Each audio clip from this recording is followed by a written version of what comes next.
Champion হওয়ার challenge ও প্রত্যাশা নিয়ে আরও একবার এশিয়া কাপের মঞ্চে যাত্রা বাংলাদেশ ক্রিকেট দলের। অতীত পরিসংখ্যান নড়বড়ে হলেও সাম্প্রতিক সময়ে সংক্ষিপ্ত এই ফরম্যাটে হ্যাটট্রিক সিরিজ জয় এশিয়ার শ্রেষ্ঠত্ব অর্জনের স্বপ্ন দেখাচ্ছে টাইগারদের। মিডল অর্ডারের অন্যতম ভরসা জাকির আলীর কথাতেও মিলল শিরোপা জয়ের প্রত্যয়।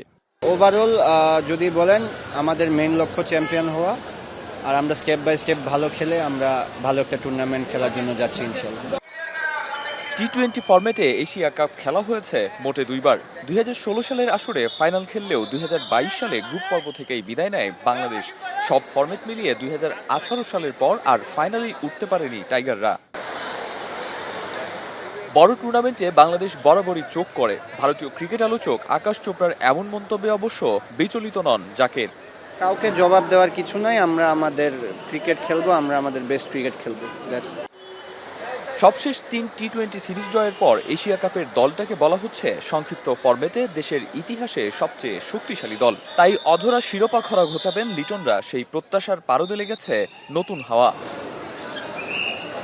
প্রথম দফায় জাকির আলী অনেক ছাড়াও দুবাইয়ের ফ্লাইট ধরেছেন অধিনায়ক লিটন দাস, পেসার মুস্তাফিজুর রহমান সহ 9 জন ক্রিকেটার। সন্ধ্যার ফ্লাইটে লিটনদের সঙ্গে যোগ দেবেন দলের বাকি সদস্যরা। আরিফুল ইসলাম সাহাব, এখন, ঢাকা।